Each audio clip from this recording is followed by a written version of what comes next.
Bom dia.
Vamos ler capítulo 8 de Apocalipse hoje.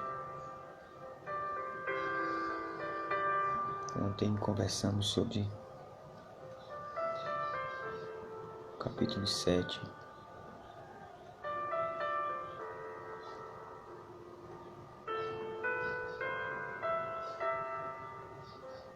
Foi muito bom, graças a Deus.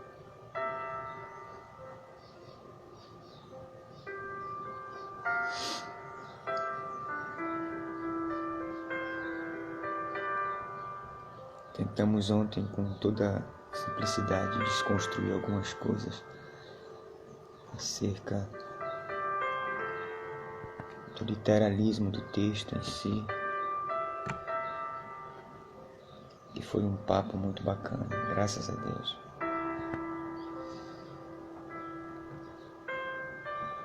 E hoje, na mesma perspectiva, vamos fazer essa leitura simples aqui. É aquilo que, claro, não ficar, aquilo que de forma simples não conseguirmos compreender na totalidade, fiquemos só com a leitura. Que a intenção da leitura e o estudo que nos propomos não é a todo custo tentar explicar para convencer alguém a alguma coisa. Não.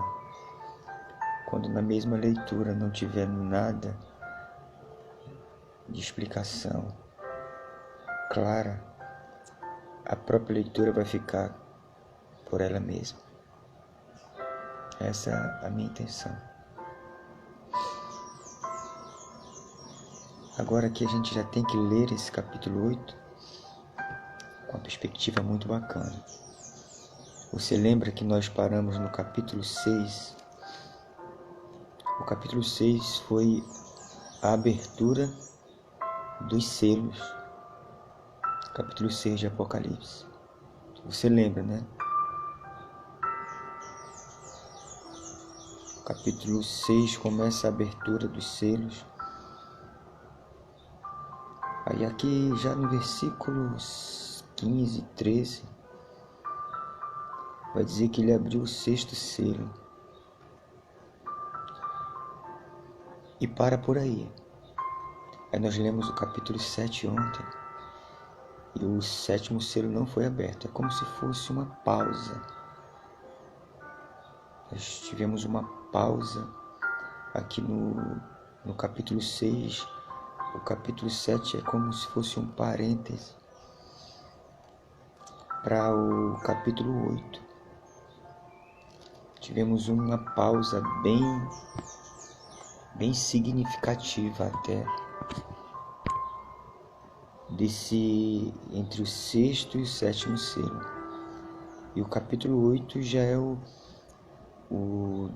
desencadeado 7º selo e, consequentemente, após a abertura do 7º selo, começaremos aqui o tocar, o soar das 7 trombetas.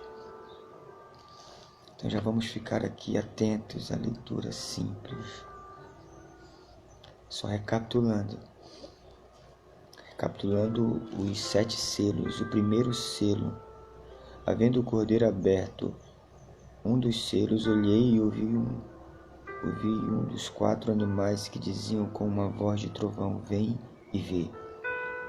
E veio um cavalo branco que saiu para vencer. E esse cavalo branco significa aquilo que já conversamos: hegemonia, soberania, o controle, o domínio. É um cavalo branco, os Napoleões da existência, os Hitlers, o Alexandre o Grande, Nabucodonosor, e todas as outras figuras não se detêm somente ao nome, mas o tipo e o título que cada um representa.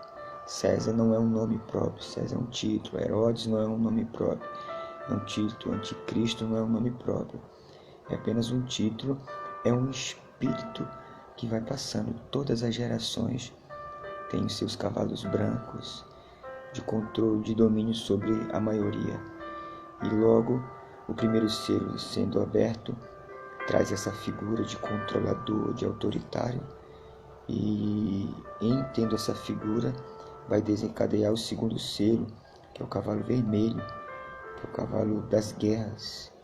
É impossível ter alguém subjugando de forma não justa e não haver revolta. Então vai trazer guerras consigo, muitas guerras. E o terceiro selo é aberto, e o que desencadeia da guerra é a fome, crise econômica, desigualdade social, uns comendo bem, outros comendo nada, que é representado pelo vinho e pelo óleo, e o outro é representado pelo cereal, que é o cevado. E depois de desencadear essa fome por conta da guerra, que foi desencadeada pelo controle, pelo autoritarismo, pela soberania, pela divindade do homem querendo ser Deus, vai desencadear o cavalo amarelo, que é o quarto selo. E esse cavalo amarelo vai representar a cor pálida, a cor da morte.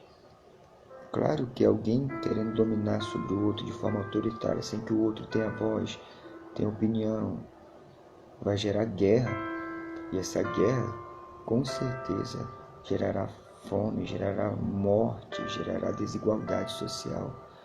E essa desigualdade social, crise econômica, vai gerar o cavalo amarelo, que é a morte. Morte aqui é representado pela quarta parte dos homens de toda a terra. E depois do quarto selo sendo aberto, ele viu o quinto selo. Esse quinto selo, depois de todas essas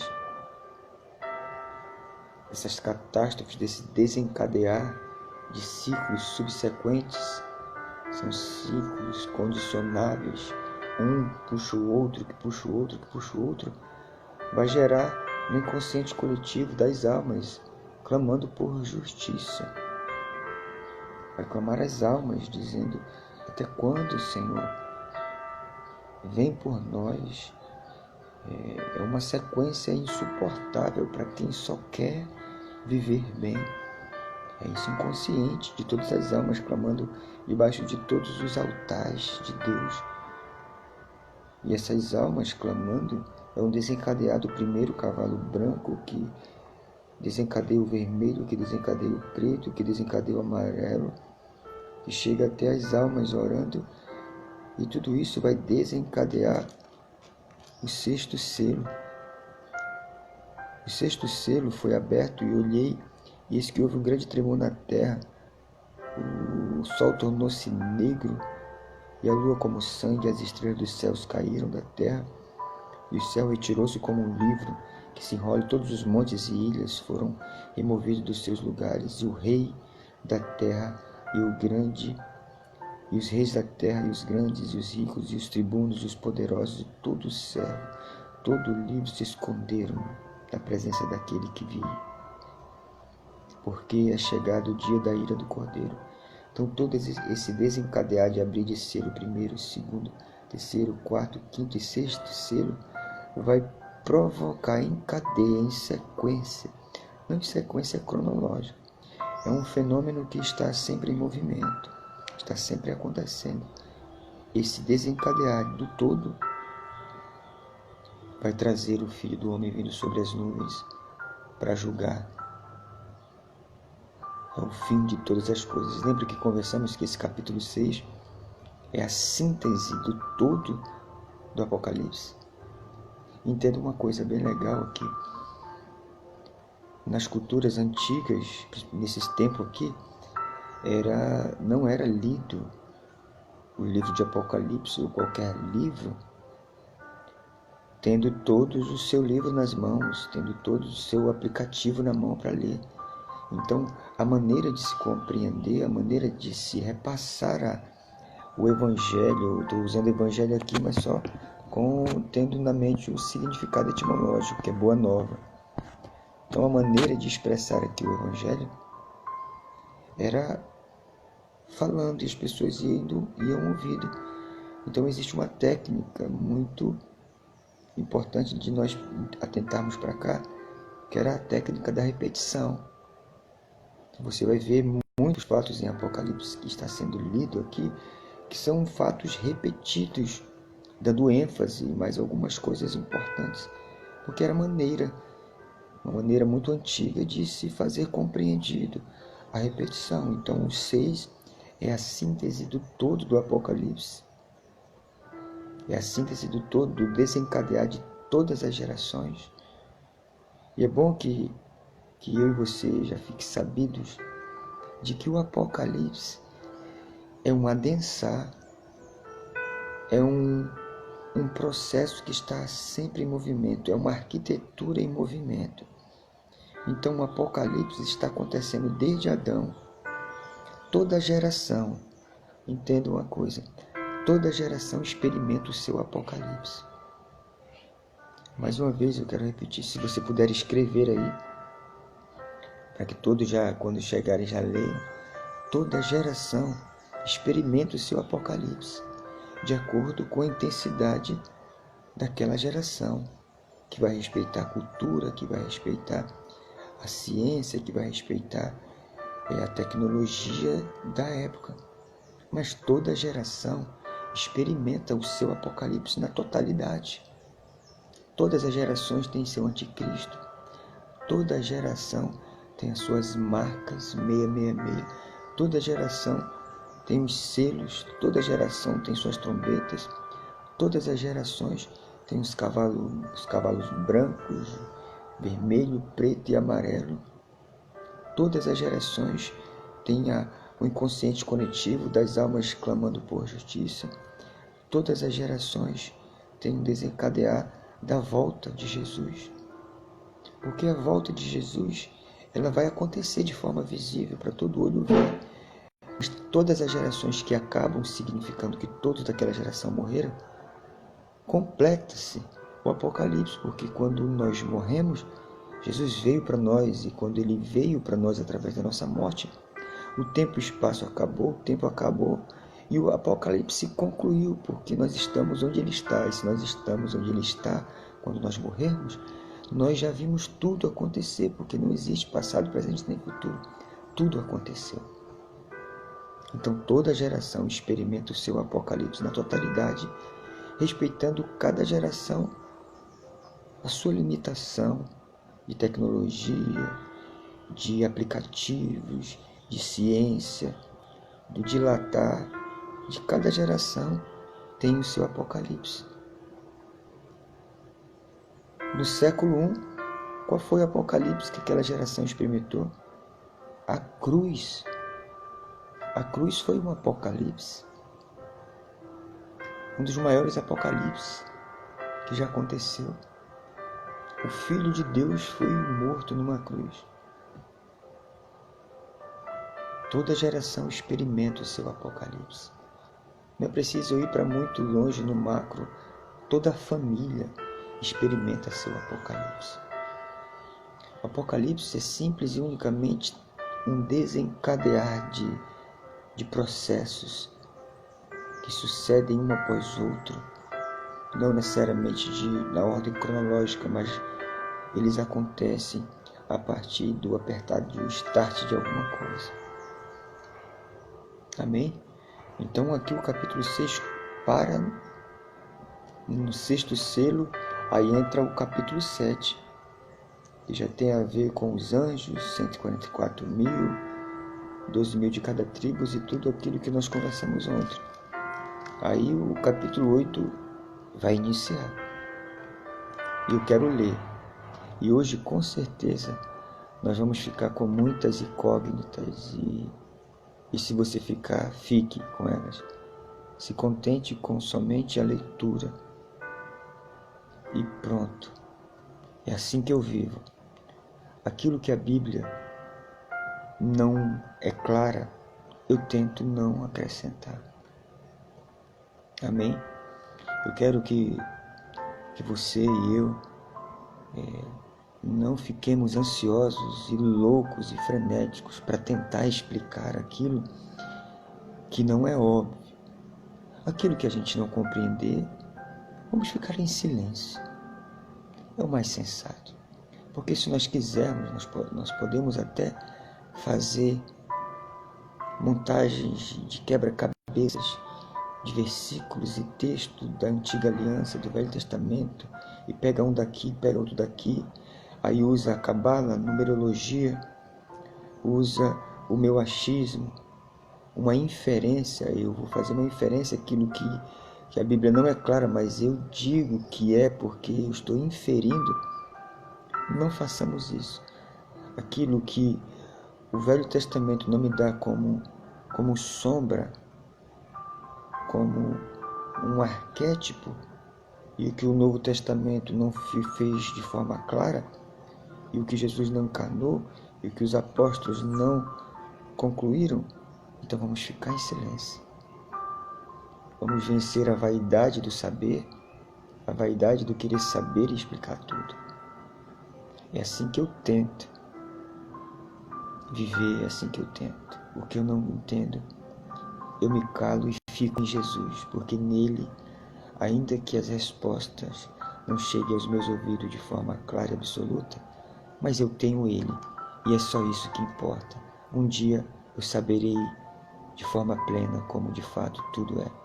Mas enquanto isso, eu estou aqui, limitado pelo tempo, limitado pelos meus traumas, limitado pelas minhas dores, limitado pela minha cultura, limitada porque eu estou no Ocidente, limitada porque eu tenho vaidades, limitada porque eu tenho medos, limitada porque eu sou um ser completamente ambíguo, oscilante, não constante. Então tudo isso me torna um ser limitado a entender aquilo que é divino, que é celestial e que tem a ver com Deus. É só isso. Se eu não sei, e se você não sabe, fiquemos calados e fiquemos em Jesus, porque Ele é o nosso abrigo. Quando eu não sei, eu descanso nele e fico com as palavras dele que diz: vinde a mim, os que estão cansados, os que estão sobrecarregados, os que não conseguem compreender as complexidades e as dores e os não explicáveis da vida. Vinde a mim, me entrega esse fardo da vaidade, de tudo aquilo que te traz peso, te traz ansiedade e expectativa. Eu vou te dar o meu fardo, que é suave, é leve. E descanse, descanse e descanse. Amém? Já dito tudo isso, vamos para o capítulo 8 de Apocalipse. E havendo aberto o sétimo selo, fez-se silêncio no céu por quase meia hora. Mais uma vez. Havendo aberto o sétimo selo, lembra que lá no 6 abrimos o sexto selo e parou, o capítulo 7 entrou como um parêntese. E voltamos agora no capítulo 8 com a abertura do sétimo selo. E havendo aberto o sétimo selo, lembra? É o desencadear. Lembra que nós fomos lendo o capítulo 6? O capítulo 6 de Apocalipse fala do abrir dos 7 selos, mas o sétimo selo só é aberto aqui no capítulo 8. E desde do primeiro selo aberto, que foi o cavalo branco que desencadeou o cavalo vermelho, que desencadeou o cavalo preto, que desencadeou o cavalo amarelo, que desencadeou o inconsciente coletivo daqueles que oram por justiça, que desencadeou o abrir do sexto selo, que é a volta do Filho do Homem, o fim de todas as coisas. Esse desencadear, um processo desencadeia outros. Aí nós paramos como um parêntese no capítulo 7, a gente volta agora no capítulo 8, e olha só o que vai desencadear.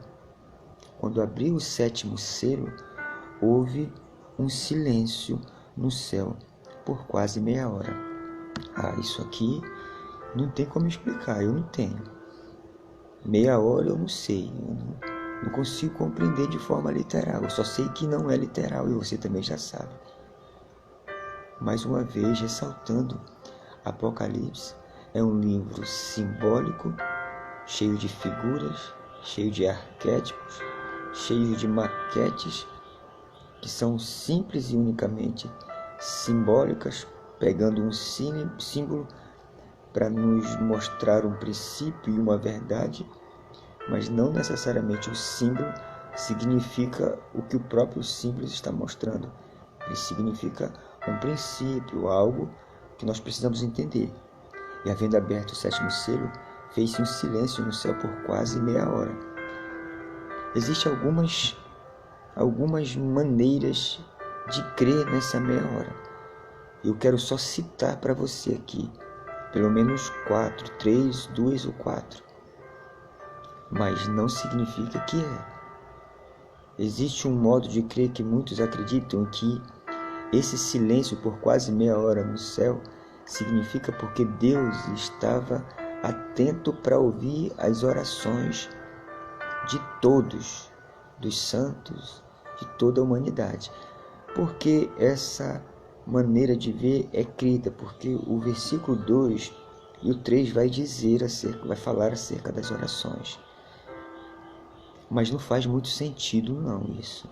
Não faz nenhum sentido acreditar nessa perspectiva, porque eu acho que não. Essa meia hora em silêncio absoluto no céu não faz sentido, que é Deus parando o universo da criação nos céus, parando os anjos.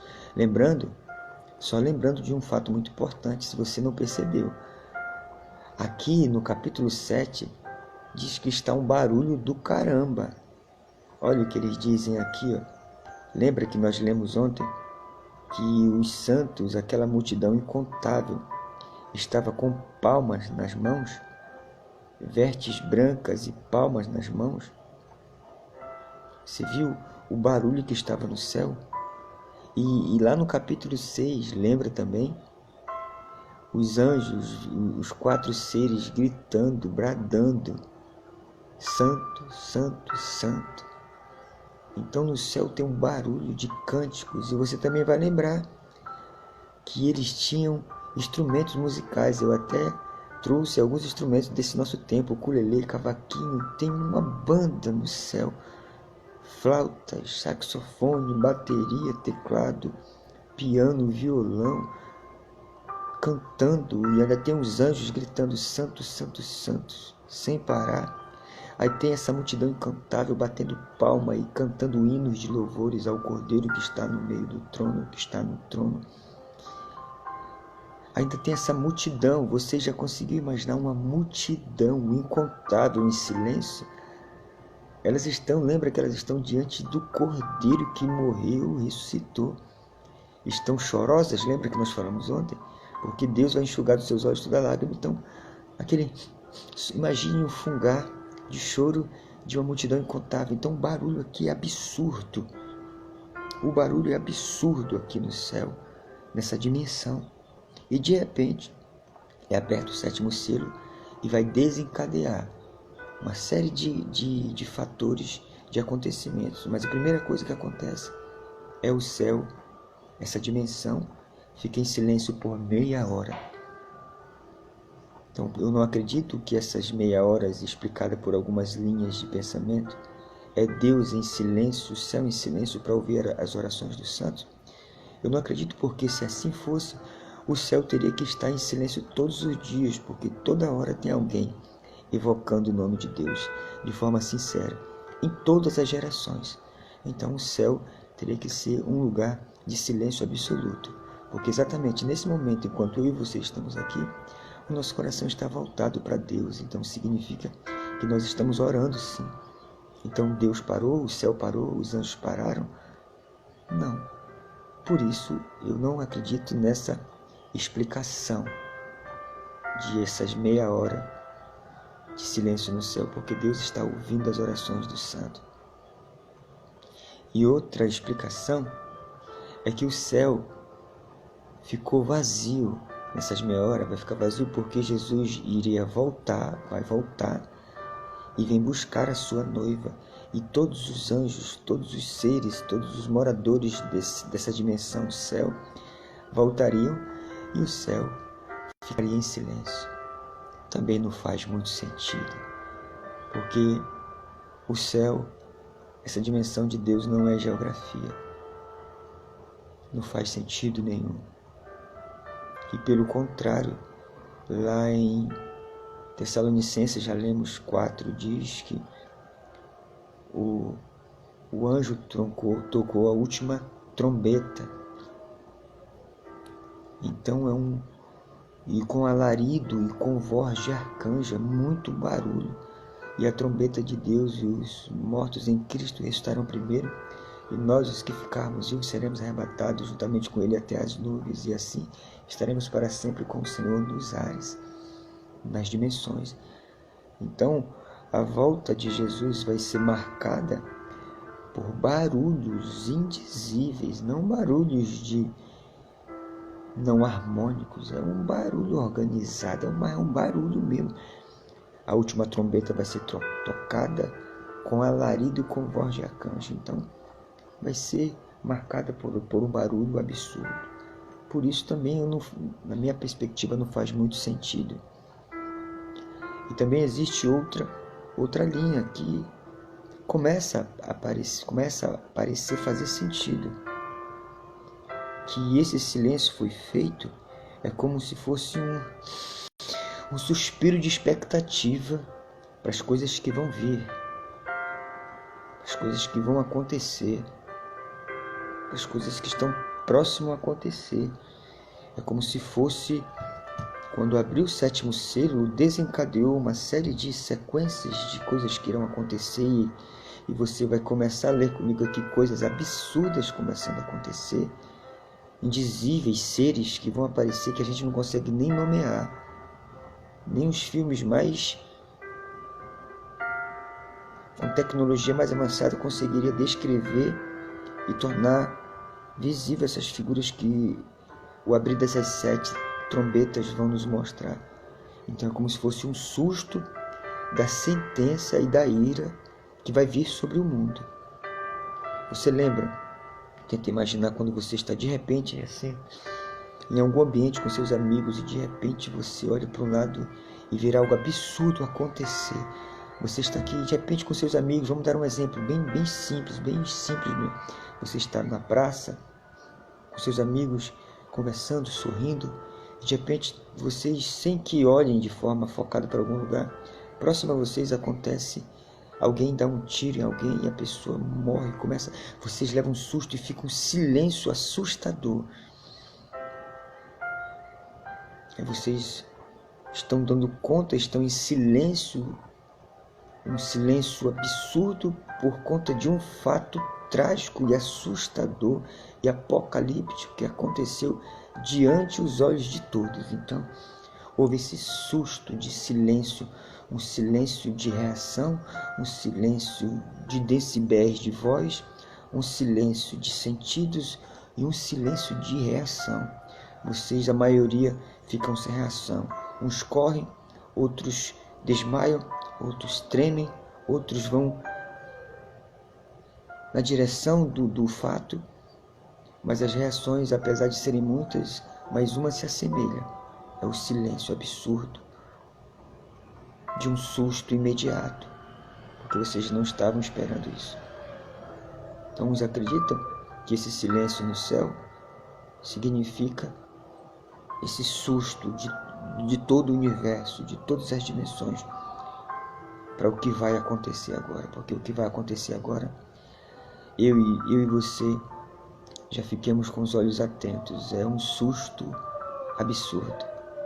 Mas lembrando, esse susto não é um chamar para que nós nos concentremos no que vai vir, mas no Cordeiro que está diante do trono, no meio do trono. Nos concentremos nele, porque ele é a nossa esperança. Nós já lemos no capítulo 6 o todo sendo explicado. O que vai vir agora é só o desencadear para que o capítulo 6 se cumpra, que é o sexto selo sendo aberto, o Filho do Homem vindo sobre as nuvens e nos levando para ele.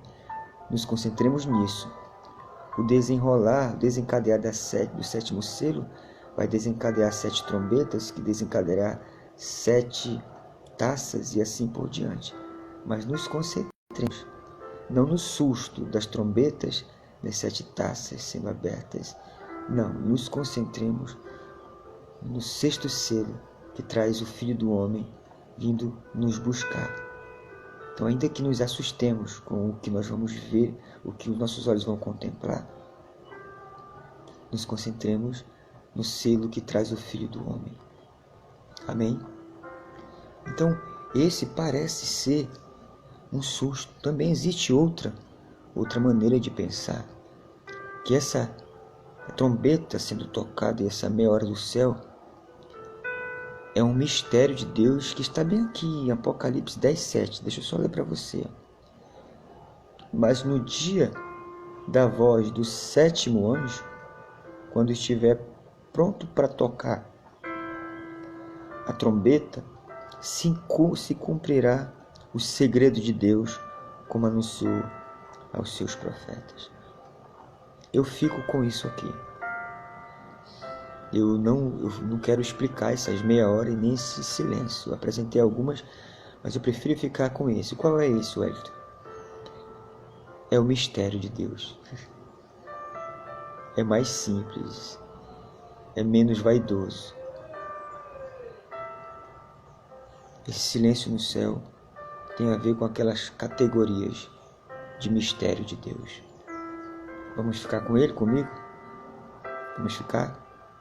E vamos trabalhar com esse silêncio no céu apenas com a categoria simples assim. Um período curto de tempo. Só isso. Houve um período curto de tempo de silêncio no céu. E nos atentarmos para um fato. Nessa dimensão onde João está, não tem tempo e espaço. Não existe meia hora nessa dimensão. Lembra que ele está aqui porque o céu se abriu uma fenda lá no capítulo 4. Ele entrou nessa dimensão. Então, uma vez nessa dimensão, não tem contagem de cronologia. E esse 7º selo é aberto. E João diz que houve meia hora de silêncio no céu. Lembrando que é o João tentando explicar aquilo que ele está vendo em uma dimensão onde não há passado, presente nem futuro.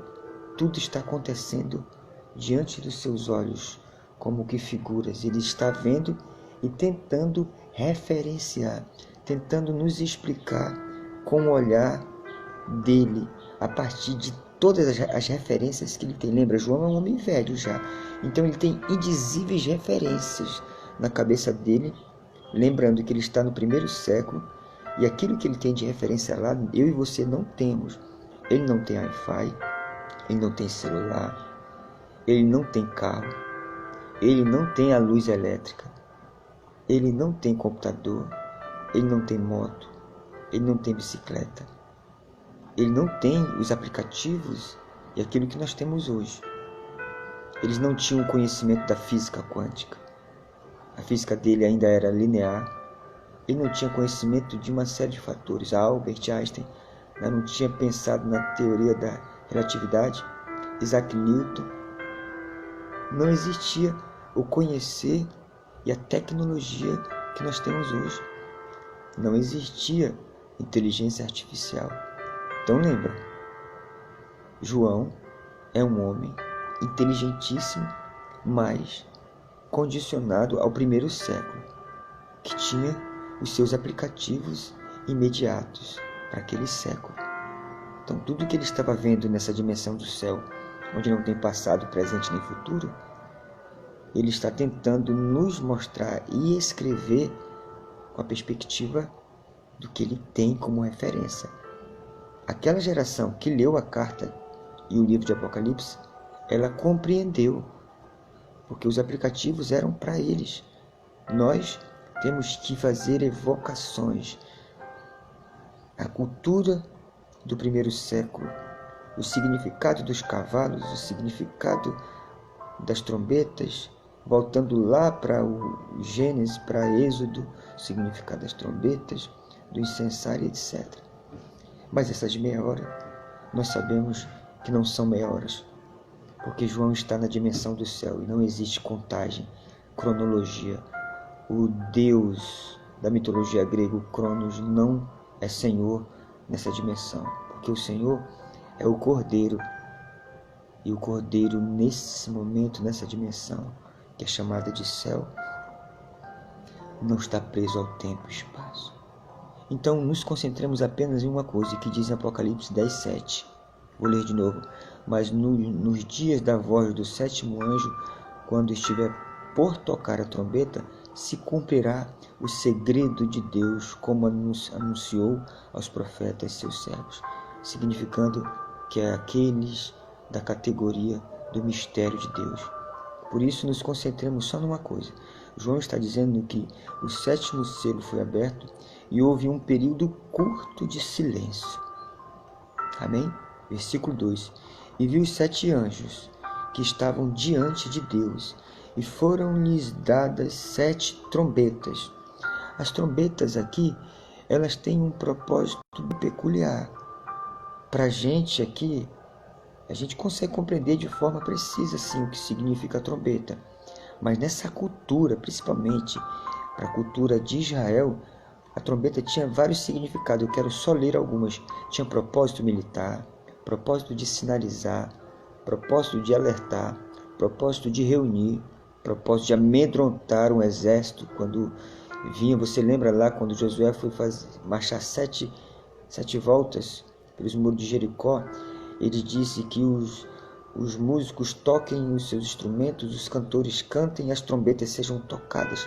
Para quê? Para amedrontar, para fazer um barulho. Então os reis sempre enviavam as trombetas, os músicos, a banda, para quê? Para fazer aquele barulho. E você imagina um barulho de multidão de forma uníssona, provocava um pavor e um medo terrível. Então também a trombeta tinha esse intento de amedrontar o exército, de anunciar vitória, de cessar a batalha, de chamar um povo, de determinar o fim de alguma coisa, de determinar o início de alguma outra coisa, de dizer que esse tocar de trombeta era para o povo ser reunido, era para o povo voltar. Então, quando ele viu um outro anjo que estava diante de Deus e foram lhe dados 7 trombetas, e ele já sabia que ali ia ser anunciada alguma coisa. E pelo que o versículo nos mostra, essa trombeta tem a ver com um propósito de chamar, de preparar aqueles que vão ouvir a trombeta para sentenças poderosas. É para um juízo. É para que quem ouvisse essas trombetas e essa figura da trombeta soubesse que o que vai vir agora, essas trombetas vão anunciar um desencadear de tragédias, de sucessões, de dores, de mal alcançando a terra, o homem, a natureza, o cosmos, etc. Versículo 3. E vi outro anjo, e pôs-se junto ao altar, tendo um incensário de ouro, e foi-lhe dado muito incenso para o pôr com as orações de todos os santos sobre o altar de ouro que está diante do trono. Esse incensário de ouro era algo que existia lá no tabernáculo. Isso, mana, um aviso que algo está por vir, algo muito assustador na perspectiva de desencadear de profecias, de cumprimentos, de profecias ditas por antemão aos profetas que anunciaram e foi anunciando e foi desencadeando um desenrolar. Algo muito importante vai ser anunciado. E esse anjo que trouxe diante do altar, junto ao altar, um incensário de ouro, e foi-lhe dado muito incenso para pôr com as orações de todos os santos, de todas as gerações, sobre o altar de ouro que está diante do trono. Isso é uma referência do que havia lá no templo móvel. Você lembra lá? Existia o átrio santo e o santo dos santos. No santíssimo e no santo lugar, fora existia um incensário de ouro. E eles todos os dias queimavam incenso ali. Para quê? Para que as pessoas, quando sentissem esse perfume suave, esse cheiro suave do incenso, elas eram lembradas a fazerem orações exaustivas e cessantes. Esse cheiro de incenso existia no Santíssimo, no Santo dos Santos, e era queimado para que quando as pessoas sentissem esse aroma, eles voltavam seu coração para orar diante do altar.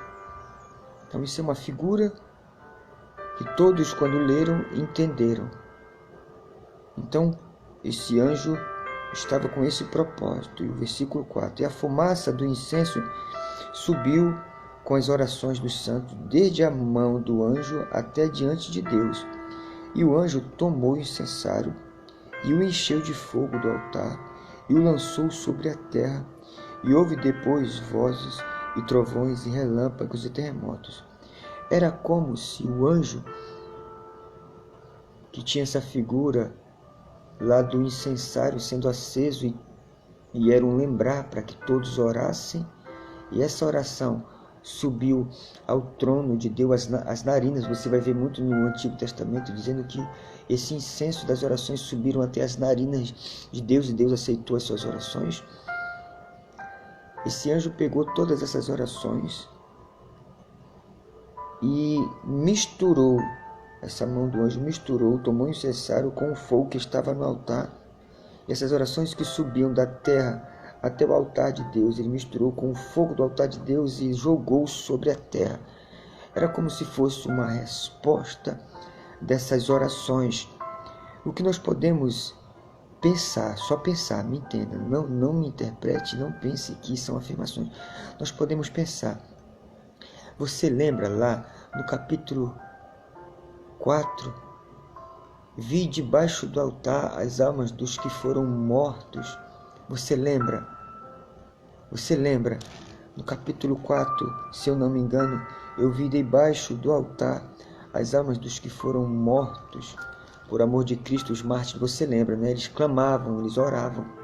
E você também lembra aqui no capítulo 7, que depois de desencadeada a quinta trombeta, eu vi as almas dos que estavam clamando por justiça. Então, são essas orações de todos aqueles que oram por justiça, não por vingança.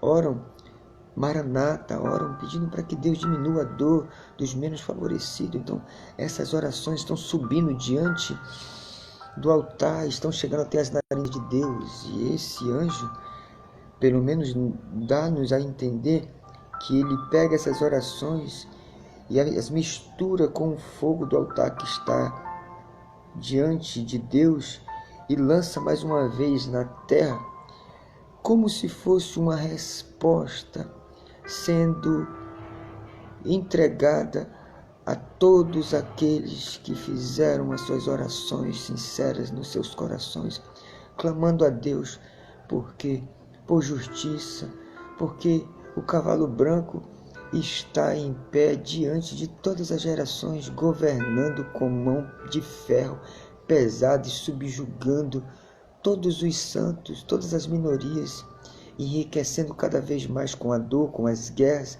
com as fomes, com a morte. Você percebe hoje, nós estamos vendo os nossos governantes enriquecendo com uma pandemia, se aproveitando. Então, todas as vezes que tem alguém se aproveitando das guerras, das dores, das pandemias, das tragédias, das mortes, tem gente orando e clamando. E pode acreditar, Deus está ouvindo. Então parece-nos que esse anjo está ouvindo essas nossas orações, inclusive as nossas agora, lembra uma coisa. Fique aqui comigo, eu vou voltar no capítulo 1 de Apocalipse para você entender o que significa o Apocalipse. Vamos lá, Revelação, capítulo 1 de Apocalipse. Revelação de Jesus Cristo, a qual Deus deu para mostrar aos seus servos as coisas que em breve devem acontecer, e pelos seus anjos enviou e notificou a João, a qual testificou da palavra de Deus. E ele diz da parte, e essas coisas que aconteceram, que estão acontecendo e que vão acontecer mais uma vez. E essas coisas que vão ser mostradas, João, são coisas que aconteceram, que estão acontecendo e que vão acontecer. Então o Apocalipse é bom que já nós saibamos que tem esse fim das coisas que aconteceram, que estão acontecendo no contexto de João, estão acontecendo no nosso contexto, que aconteceram, estavam acontecendo em todos os contextos, de toda a história, de todas as gerações. Lembra que falamos, o Apocalipse acontece em todas as gerações. E aqui tem a oração de todos os santos orando, inclusive as nossas. Eu sei que você, assim como eu, está todos os dias orando para que Deus intervenha, tire do trono esses cavalos brancos, porque eles são os causadores do cavalo vermelho, do cavalo preto, do cavalo amarelo.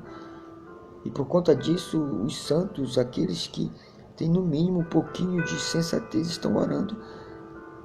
E essas orações estão sendo ouvidas por Deus. Esse anjo devolve essas orações e lança na terra, versículo 5.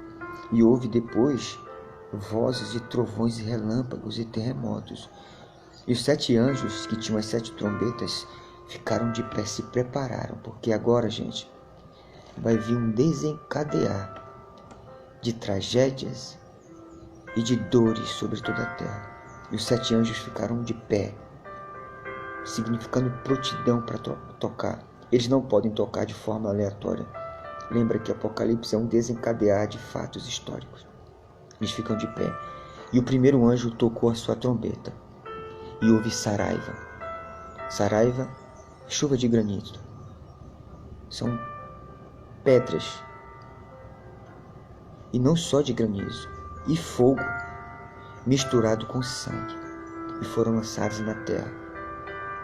O primeiro anjo tocou a trombeta. Caiu granizo. Com fogo misturado com sangue. E foram lançados sobre o quê? Sobre a terra.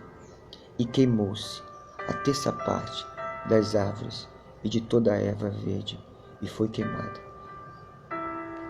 É como que aqui começa o desencadear de uma fome absurda na terra. Vai começar.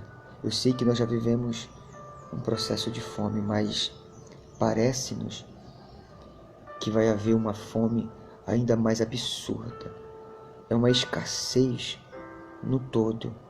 Esse anjo, quando trocou a trombeta, essa saraiva que caiu do céu, misturada com fogo e com sangue, significa que vai começar a desencadear um processo, porque ele toca nas árvores, em toda a erva verde que foi queimada. Lembrando que tudo isso aqui é uma figura, não significa que vai cair do céu. É e pode ser um fenômeno humano. É uma criação humana da ciência. É um vírus criado.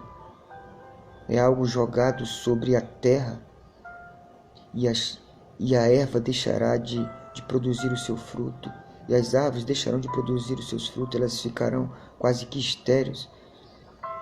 Esse dizer da trombeta que vem do céu, como fogo caindo do céu, como granizo caindo do céu, e fogo e sangue, significa que alguma coisa vai acontecer na terra. É um desencadear e vai iniciar um processo de escassez. E o segundo anjo, versículo 8, tocou a trombeta e foi lançado no mar. uma coisa como um grande monte ardendo em fogo, e tornou-se em sangue a terça parte do mar, e morreu a terça parte da criatura que vive no mar, e perdeu-se a terça parte dos naus das embarcações. Aqui dá a entender que as águas salgadas, que os mares vão ser abalados por um absurdo, por uma intervenção. Aqui chama de como se fosse um grande monte ardendo. Pode dar-nos a entender um meteoro ou qualquer intervenção humana. Não quero me atentar para o que o próprio texto está falando e eu pense que vai cair um monte na terra, até porque nem parece fazer muito sentido, porque olha só, tenta imaginar um monte, aqui diz aqui, ó, versículo 8, como se fosse um monte, um grande monte ardendo em fogo, e teve um impacto com o mar. Não faz muito sentido, porque se um monte muito grande ardendo em fogo atravessar a nossa terra, esse impacto destruiria a metade da terra. Então a gente não pode tentar pensar de uma forma literal. Isso é símbolo também. Pode ser que vai cair? Pode. Mas vamos tentar ficar com uma construção, um fenômeno desencadear humano. Olha, o que mais vemos aqui são grandes embarcações nos nossos mares e elas carregam óleos e estão contaminando os nossos mares. Você viu ano passado, grandes embarcações que chegou até Fortaleza, chegou até nosso Brasil. Você lembra desse episódio? Que quebrou uma grande embarcação e o óleo foi se esvaindo, foi saindo dessa embarcação e foi alcançando os mares e foi chegando até o nosso Brasil e matou muitos animais. Vamos também pensar nessas expectativas, nesses cenários, nesses aplicativos nossos. O homem construindo, uma grande embarcação e destruiu a terça parte das criaturas que vivem no mar. E o terceiro anjo tocou a sua trombeta e caiu do céu uma grande estrela ardendo como uma tocha e caiu sobre a terça parte dos rios. Aqui já está falando dos rios, diferente dos mares, significando da fonte das águas potáveis, das águas bebíveis, das águas que alimentam. Lembrando que o nosso corpo é quase 70% de água, então nós precisamos de água potável, precisamos beber, precisamos alimentar. O mundo vira e gira por conta da água. 70% do mundo é água, é planeta Terra, mas tem mais da metade de água. E o terceiro anjo tocou a sua trombeta e caiu do céu uma grande estrela. Não pense nessa perspectiva, porque se uma estrela cair do céu, esse impacto com a terra destruiria. Se não toda a terra, pelo menos a metade da mesma. E essa estrela ardendo como tocha caiu sobre a terça parte dos rios e sobre a fonte das águas. E o nome da estrela era de absinto. E a terça parte das águas tornou-se um absinto, uma amargura absurda. E muitos homens morreram das águas porque se tornaram amargas. Então também dá-nos entender que nós chegaremos em um momento em que a água ficará escassa, e você já vê isso. O mundo já lembra de uma campanha que houve nas televisões, economize a água, era até proibido lavar carros, etc., por conta dessa estrela que caiu nas fontes das águas e as águas se tornaram amargas. Então dá-nos entender que a terra aqui está sendo, essas 3 primeiras trombetas que estamos vendo, que foram tocadas, elas têm um poder, parece-nos, que alcançar as dimensões da terra. Aqui a primeira tocou e queimou as ervas, queimou os alimentos, queimou as árvores, e a segunda queimou os alimentos marítimos, e não só o marítimo, as embarcações foram fragilizadas, foram contaminadas. E o terceiro, agora, uma estrela como que liberando uma toxina nos rios, contaminar das águas potáveis, das águas bebíveis, dos rios que produzem Nosso alimento principal, que é a água, parece agora que foi contaminado com absinto, com amargura e com um contaminar. E os homens foram contaminados porque as águas tornaram-se amargas. E o quarto anjo tocou a sua trombeta, e foi ferida a terça parte do sol, e a terça parte da lua, e a terça parte das estrelas, para que a terça parte deles se escurecesse, e a terça parte do dia não brilhasse, e semelhantemente à noite. Dá-nos entender de um momento que vai chegar, e se você for estudar história, em muitas gerações houve momentos em que a história nos narra, pode dar uma gulgada depois aí, de períodos que a terra ficou negra, ficou escura por período de tempo. É como se a lua tivesse tornado-se em sangue. Existe até um ciclo. Então pesquise, mas eu quero me atentar para essa leitura. É como se chegaria um tempo depois desse tocar da quarta trombeta, em que o sol diminuirá a terça parte do seu clarear, e não só o sol, a lua também, e as estrelas. É como se o dia não ficasse tão dia, e como se a noite não ficasse tão noite. Dá-nos entender, sabe o que? É um desequilíbrio das estações: primavera, verão, outono, inverno. É como se esse anjo, quando tocou a quarta trombeta, os corpos celestes e os ciclos da lua, que tem poder sobre o mar, e o sol, que tem poder sobre a terra, que traz a chuva para regar aquilo que a primeira trombeta tocou, e tocou nas árvores e nas ervas. Parece que os poderes celestes e os ciclos naturais deles e os processos que eles fazem naturalmente, o sol raia e tem o seu tempo, depois a lua vem e domina com as estrelas e etc. Parece que esse ciclo natural e esse completar de 24 horas para nossa percepção parece que vai ser alterado na terça parte. Dá-nos a entender um desequilíbrio absurdo. É como se um dia você acordasse 7 da manhã, 8, 10 da manhã e o sol ainda não tivesse raiado.